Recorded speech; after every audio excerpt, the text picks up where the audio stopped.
The child actress, who played Ginny Weasley in all 8 Harry Potter films, has always been interested in the machinations of things, including the systemic obstacles that we face as human beings today. That's probably why she turned from acting to directing, and also why she has become a passionate advocate in the fight against single-use plastics.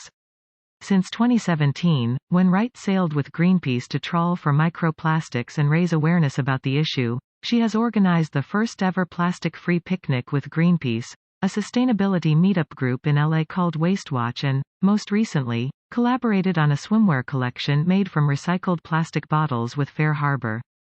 Here, she shares her path to learning about this essential issue and her fierce concern for our well-being if we don't mobilize.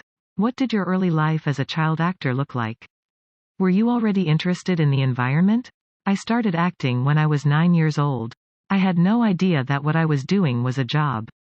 It was an experience, a process that my young mind was able to be totally present to, which becomes more challenging as we age. I have always loved the outdoors, even as a city girl. I was fortunate enough to go to the beach most weekends as a child, which had a profound effect on me. What inspired you to become a passionate advocate in the fight against single-use plastics? I am drawn to the big picture of things, looking at the wider system and how it all fits together. When I saw so much plastic littering the beaches I loved, I was determined to understand how it got there, what system we, as humans, were failing and what systems were failing us. Can you describe one of your more rewarding experiences as an activist? The most inspiring and eye-opening experience I have had whilst advocating for clean oceans was my trip on Greenpeace's ship, the Arctic Sunrise.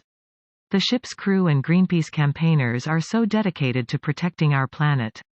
When I returned home, I felt the only thing I should be doing every hour of the day was advocating for it too. How can we each do our part to mitigate, improve this problem? Plastic pollution and waste management in general is such a complex, global issue that it can be overwhelming to try and fix.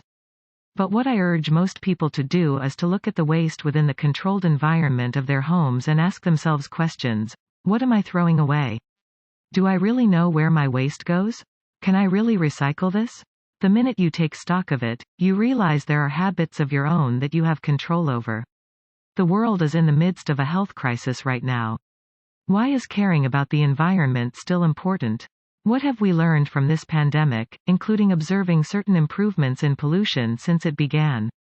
I've been reading a lot about how deforestation, a huge climate crisis issue, can force animals who could be carrying disease out of their habitats and into areas where humans are, where they otherwise would never end up.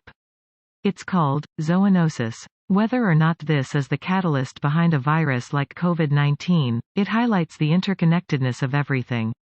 While it is interesting to look at the dip in air pollution during this pandemic, I think it's dangerous to celebrate that because what happens when lockdowns are lifted? Will that just spike again? We need to recognize that the climate crisis threatens as many lives as this pandemic. We have successfully mobilized the world to stay at home. We need the same level of mobilization for the climate. After we flatten the curve of this virus, we must flatline the curve of CO2 in our atmosphere.